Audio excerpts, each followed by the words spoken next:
Conversatorio y listo. Pues muchísimas gracias por estar hoy conmigo. Estamos a 28 de abril, estamos en la séptima charla del libro Sigo Aquí. Les platicaba que Maggie Farrell hoy nos va a llevar al relato de su maternidad, cuando empieza a investigar, ella viviendo en Londres, en dónde va a aliviarse.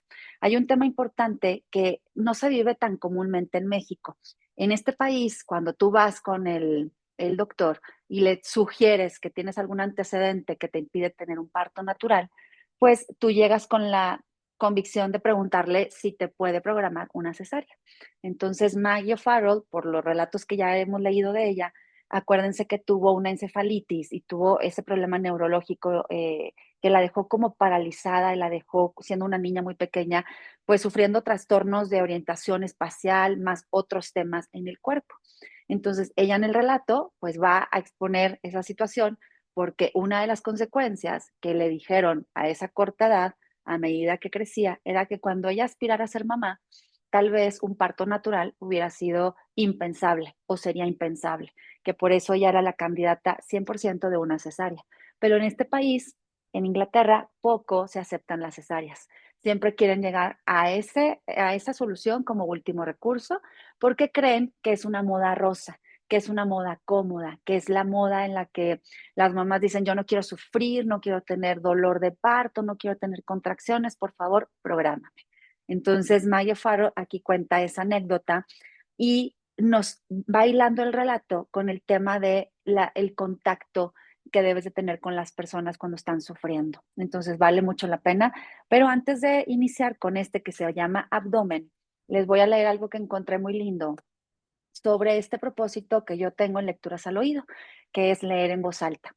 Muy seguramente nos han leído cuentos a nosotros y tenemos así un recuerdo de nuestra infancia, pues a lo mejor nuestros papás eran de leernos cuentos, o a lo mejor nosotros les leímos cuentos a nuestros hijos o a los nietos, que ya se disfruta más, ¿no?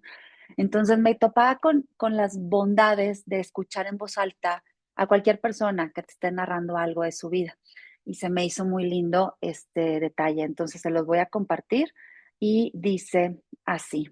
Déjenme nada más, pongo aquí anclaje. Aquí estoy ya en pantalla principal. Dice, hoy martes 28 de abril, escuchar lecturas en voz alta. Pues escuchar lecturas en voz alta es una experiencia que va más allá de entender palabras. Es permitir que las ideas lleguen de una forma más profunda. Cuando alguien nos lee, bajamos el ritmo, dejamos de anticipar y simplemente recibimos. Y en esa pausa tan poco común hoy en día es donde la reflexión encuentra espacio. Yo aquí en este primer parafito me quedo con bajamos el ritmo y es en esa pausa que es tan poco común hoy en día. Y sí es cierto, bajamos el ritmo. Y ahorita vamos a entender por qué lo bajamos. Escuchar un texto leído en voz alta nos ayuda a conectar de otra manera con su significado. La entonación, los silencios, la intención de la voz hacen que una misma frase cobre vida de manera distinta. Los estoicos buscaban que las enseñanzas no solo se comprendieran, sino que se interiorizaran. Y escuchar puede ser una vía poderosa para lograrlo, porque nos invita a sentir lo que escuchamos, no solo pensarlo. Además, al escuchar, ejercitamos una forma distinta de atención. Y aquí viene una frase bien, bien impactante. ¿Por qué ejercitamos una forma distinta de atención? Por lo siguiente, porque no podemos retroceder con la mirada ni adelantarnos. Es decir, estamos presentes. Estamos en el aquí y en el ahora. Y esa presencia es profundamente estoica. Nos entrena para estar aquí y ahora, para sostener una idea el tiempo suficiente como para que deje huella en nosotros. Lo que se escucha con atención muchas veces se recuerda con más claridad. Y díganme si no, yo soy de la teoría que entre más leo chats, menos vivo el momento y menos me lo grabo. Entonces, cuando alguien me pregunta, es que ya te lo dije, inmediatamente pienso, ay, ¿lo platicamos o lo leí? Lo leí en un chat que se fue evaporando con los demás mensajes. Entonces, como no lo encarnicé, no lo viví, no lo sentí al 100% en mi piel, en mi vibra, en mi atención, en lo visual, es como que siento que no estuve ahí. porque simplemente fue una lectura que se fue escalonando con muchos chats. Por eso cuando escucho, pues hay más atención y hay más posibilidad de recordar con más claridad. Por eso, hoy martes 28 de abril, la invitación que hacemos en esta pequeña reflexión del diario estoico, es abrir ese espacio, abrirlo para permitirnos escuchar palabras que nutran, que cuestionen, que nos acompañan. Porque a veces, en lugar de buscar más contenido, lo que necesitamos es simplemente escuchar mejor. Y en ese acto sencillo, como propondría el espíritu del estoicismo, puede comenzar una transformación silenciosa, pero muy profunda. Así que en lugar de buscar contenido, tratemos de implementar hoy escuchar mejor, escuchar con los 5 sentidos. Realmente, ¿cómo escuchamos con el gusto? Trata de ver si en el lenguaje, en lo que nos dicen, hay algo de sensorial, hay algo que degustar, hay algo que imaginar. Ahí estamos conectando con lo que la gente nos lee o nos dice en voz alta. Y pues bueno, así nos quedamos con el diario estoico, con el tema de las lecturas en voz alta. Leamos y pues yo creo que también es una dulzura que la voz se quede grabada en nuestra mente para que nos acordemos de esa voz que tanto queremos, ¿no? Imagínense, abuelos, papás, nosotros como mamás, vale mucho la pena que se quede esa vocecita nuestra en los oídos de nuestros hijos. Y bueno, esta chica, Maggie Farrell, ya lo tengo todo palomeado. Estamos ahora acercándonos a un año, que fíjense, es el año 2003. Está embarazada, tiene creo que 4 meses, está esperando a su primer bebé y ella tiene que decidir o visitar a este doctor que les comentaba, pasa un trago amargo y nos dice por qué, nos explica un poco más de su enfermedad y pues hay un cierre muy tierno y muy bonito en el sentido de, aunque haya mucho dolor y parece que la escena es catastrófica y mortal, siempre va a haber alguien del que no vamos a saber jamás en nuestra vida por qué estaba ahí, que nos dio un poco de paz. Entonces Maggie comienza de esta manera. Hacía un rato que sabía que había una persona a mi lado izquierdo. Era un hombre de mediana edad, más o menos, con uniforme de hospital y mascarilla. Estaba apoyado en la pared del quirófano donde yo me encontraba y quedaba justo en el margen de mi campo de visión. No intervenía en la operación, solo miraba, con las manos a la espalda, como si estuviera en un partido de tenis. Por un instante me pregunté qué haría él allí, merodeando, mientras se practicaba una cesárea de urgencia, aparentemente sin hacer nada, ese hombre. Pero entonces sucedieron cosas. Me distraje y dejé de hacerme preguntas. Permítanme porque voy a compartir la imagen de Maggie Farrell para que se quede como fondo de pantalla. Aquí estamos, listos. No sé quién era ese hombre y nunca lo sabré. Llevaba un uniforme de hospital de color beige. Todos los demás lo llevaban de color azul. ¿Sería acaso un celador del hospital, un estudiante de cirugía, un portero, un enfermero? No tengo la menor idea. Lo que sí sabía en ese momento, cuando lo vi en el quirófano, eran 3 cosas. Que el recién nacido, mi hijo, ya estaba afuera, en algún rincón llorando, atendido por alguien, que me moría por verlo y que yo no estaba bien. Tenía el corazón desbocado, como si quisiera adelantarse a lo que fuera que se nos iba a caer encima. Una enfermera agarraba a mi esposo, Will, por el brazo y se lo llevaba fuera hablándole en voz baja. La gente corría. La experiencia me ha enseñado que no es buena señal que los médicos corran. En conjunto, son una estirpe imperturbable y racional que siempre mantienen una actitud estudiadamente neutral. Por eso estaba muy asustada que los doctores corrieran. Obligué a los ojos a mantenerse abiertos, a mis ojos. Me clavé las uñas en las palmas. Tenía que quedarme aquí, ahora. No debía rendirme a lo que fuera que tiraba de mí hacia abajo. Había un recién nacido esperándome. Tenía que quedarme. Aquí nos da el preámbulo. Nos está diciendo, estoy en el quirófano. Hay un hombre vestido de uniforme de hospital de color beige y todos los demás de color azul. Pero ese hombre está quieto, los brazos atrás, como cuando alguien está esperando en la cancha de tenis a que una pelota salga de campo y la puedan recoger. Con esa tranquilidad estaba ese hombre ahí observando a Maggie Farrell. Cuando algo tiraba de Maggie hacia abajo. O sea, nos está diciendo, me estoy muriendo. Cuando el embarazo estaba muy avanzado, conocí a a un obstetra en una fiesta. Lo que pasa con los partos, decía ese doctor en tono confidencial, arrastrando las palabras, señalando mi vientre con su copa de vino, es que o todo sale bien o todo se fastidia. No hay término medio. Ese comentario de ese obstetra no fue el comentario más alentador, pero sí tal vez el más sincero. Cuando me quedé embarazada, vivía despreocupada al margen del tema de que en este mundo en el que yo vivía, todas las cesáreas eran programadas y limitadas en Reino Unido. Yo no conocía el estricto reglamento quirúrgico que limitaba el número de cesáreas mensuales por hospital. Fui a la visita que tenía concertada en un gran hospital de Londres, con una residente muy cordial. Le conté que yo, de pequeña, tuve un virus que me había confinado un año a una silla de ruedas y me había dejado algunas secuelas, una afección leve en músculos, nervios y cerebro. Los neurólogos y pediatras que me habían tratado dijeron que no era aconsejable que tuviera hijos porque tendría que someterme a una cesárea. Las secuelas en las uniones neuromusculares de la columna vertebral y la pelvis significaban que se iniciaría el parto, pero no llegaría a término, porque las contracciones no serían suficientemente fuertes. Yo, en esta cita que tengo en Londres hoy, quiero preguntarle a la residente qué opinaba ella, porque yo lo que prefería era un parto natural, por supuesto. Al fin y al cabo, este diagnóstico era de hace 20 años. Había ensayado muy bien mi discurso. Lo había reducido a la mínima expresión porque sabía que ella tendría mucho trabajo, que habría largas colas en la planta de maternidad, que tenía que proporcionarle la información fundamental sobre la encefalitis que sufrí de niña, y nada más.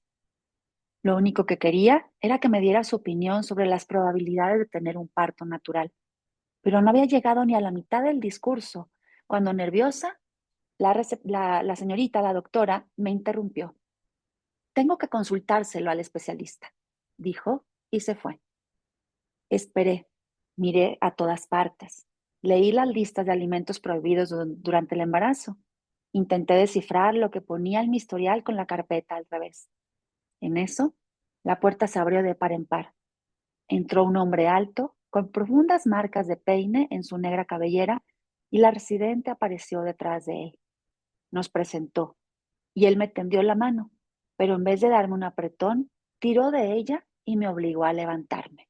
De pie, fue lo primero que me dijo. Veamos cómo anda. Ahora pienso que ojalá me hubiera ido en ese mismo instante, pero estaba tan perpleja que le obedecí. A usted no le pasa nada, señora, sentenció, después de verme dar 2 pasos. Tendrá usted un parto normal. Empecé a pedir aclaraciones, pero el especialista, al que llamaré señor C, me detuvo. La cesárea era un mito, dijo, es una moda, es una cesárea que todo el mundo quiere tener para evitar dolor.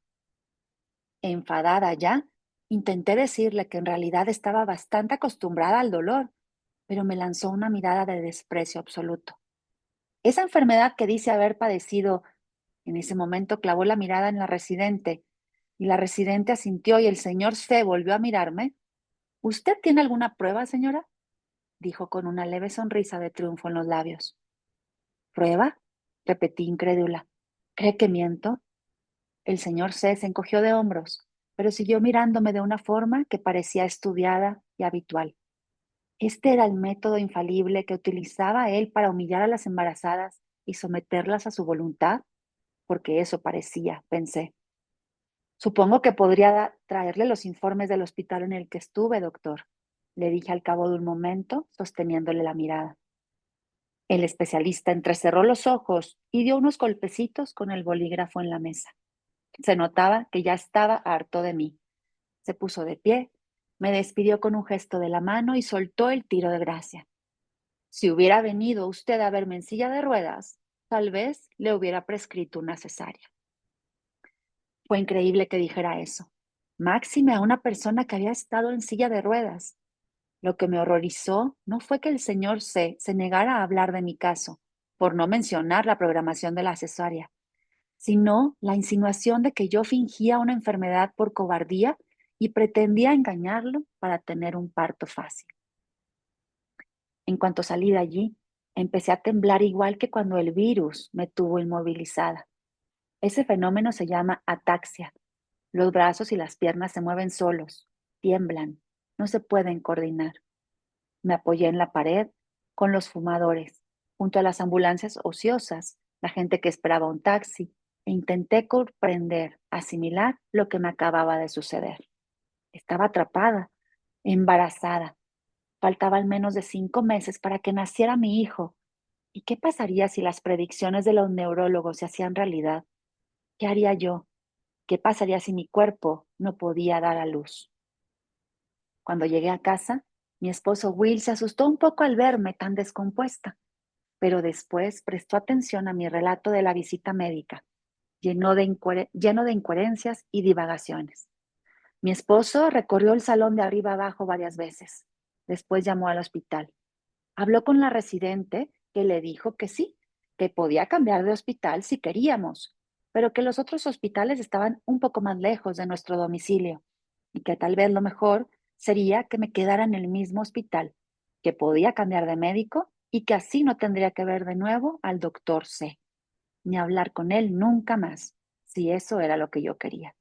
Y sí, eso era exactamente lo que yo quería, no volver a verlo en la vida, y no cambié de hospital, cambié de médico. Taché del historial con tinta indeleble todas las veces que aparecía el nombre del doctor C y lo sustituí por el nombre de mi nueva especialista. Lo eliminé de todas mis notas, planificaciones y carpetas. Ya no tendría nada que ver conmigo ni con mi hijo. Y efectivamente, las predicciones de los neurólogos de la década de 1980 resultaron ciertas. El parto no se acababa nunca, pero tampoco avanzaba. Tenía contracciones, pero después se debilitaban y desaparecían. Yo se lo explicaba una y otra vez a los doctores, Will también. La cuestión es, decía yo dirigiéndome a la comadrona con la que Will sujetaba su brazo, es que de pequeña tuve encefalitis aguda, ataxia cerebral grave, secuelas neurológicas, disfunción vestibular. Por favor, consulten la planificación, mi historial, está todo ahí. Tengo las uniones neuromusculares, las tengo defectuosas, por eso dicen que necesito una cesárea. Pues espere, ¿qué pasa? No se vaya. La mañana siguiente, ¿quién tuvo que presentarse en mi habitación y yo sin dar a luz? Pues fue el doctor C, en persona. Lo miré desde la cama. Él me miró torciendo la boca. ¿Se acordaba de mí? ¿De la vez que nos habíamos visto hacía ya tantos meses? ¿Se había dado cuenta de que yo quité su nombre de mi historial médico? Me entraron ganas de gritarle. No, usted no, cualquiera menos usted. Pero de alguna manera sabía que la vida de mi hijo estaba en sus manos y la mía también. Era el único especialista que estaba de guardia aquella mañana. No había otro. Así que me comporté, me controlé, no grité, no le dije que se fuera. Incluso es posible que sonriera cuando le supliqué que me hiciera la cesárea, allí tumbada en la cama, pronunciando las palabras entre contracción y contracción. Miró los gráficos de la frecuencia cardíaca de mi hijo, leyó mi historial, echó un vistazo a la planificación del parto y al final me concedió la intervención como si fuera un terrateniente que concede un favor a un siervo. Pero el doctor C seguía considerándome una histérica, una fantasiosa, una cobarde, una lectora de revistas del corazón. Y además dijo que haría constar en el historial que la cesárea era por deseo materno, es decir, innecesaria desde el punto de vista médico. Al día siguiente, después de esa desastrosa intervención, el cirujano vino a ver qué tal estaba y a explicarme las complicaciones que se habían producido. Mi bebé se había encajado de tal forma que no se le podía mover. Los cirujanos no podían sacarlo y tuvieron que forcejear con él, sujetar y tirar tanto que algo se desgarró y todo lo que tenía que quedarse dentro salió fuera. Morir de parto parece un riesgo tan superado, tan lejano, sobre todo en un hospital de primer mundo como en el que yo me encontraba. Sin embargo, según una encuesta reciente sobre la salud materna realizada en 179 países, el Reino Unido ocupa el 30º puesto del ranking. En el Reino Unido, una mujer tiene una posibilidad entre 6.900 mujeres de morir de parto. Es la causa más frecuente de mortalidad materna en todo el mundo, la hemorragia postparto. Y aquí continúo y encuentro que dice, de mi hijo, hemos quedado en que Will no se apartaría de su lado pasara lo que pasara en este hospital. La noche anterior, tarde, cuando pensaba con preocupación en ese parto en los hospitales en general, le pedí que no perdiera de vista a nuestro hijo. He leído muchas novelas y he visto muchas películas sobre cambios de niños en el momento del nacimiento, niños que no llevan la pulserita de identificación. Mi abuela me contaba que después de dar a luz en el hospital, le llevaron a una niña para que le diera el pecho, pero ella sabía que no era la suya. La enfermera le decía, claro que es la suya, señora, pero mi abuela no se le convencía así como así. Se levantó de la cama, fue a la sala de cunas, miró los cubículos uno a uno hasta que encontró a su hija, mi futura tía. Se la habían adjudicado a otra mujer. Pase lo que pase, le dije a mi esposo Will con insistencia, quédate con nuestro hijo todo el tiempo. Está cumpliendo lo prometido. Lo malo es que ya no puedo verlos. Parece que se los han llevado a otra parte, detrás de la cortina o de otra habitación. Me ponen más de algo en el gotero, que no sé lo que es, y la cabeza me cuelga por el borde de la mesa. Levanto la mano. Ahora no sé muy bien por qué. ¿Para que paren un momento? ¿Para decir que ya basta? ¿Para pedir socorro, ayuda, por favor? Sea lo que fuera, acto seguido a esa escena en la que me encuentro en el quirófano, aparece de pronto el hombre vestido de uniforme de hospital color beige. Avanza hacia mí, se ha separado de la pared y me toma la mano que he levantado, la envuelve en las suyas. Lo miro sin decir nada. Hasta este momento no sabía lo sola que se encuentra una cuando está en peligro, en medio de una habitación llena de gente que se esfuerza al máximo por salvarte la vida. No tengo tendencia a sentirme sola, pero hasta ese momento tenía una sensación abrumadora de soledad, de aislamiento, de desconcierto. Estaba muriéndome sola, rodeada de gente. El hombre lleva unas gafas de esas que reaccionan a la luz, así que no le veo los ojos porque los cristales se han oscurecido. Tiene el pelo abundante y tieso. Lo lleva muy corto. Me mueve la mano, me la pone alrededor de su muñeca y coloca la otra encima.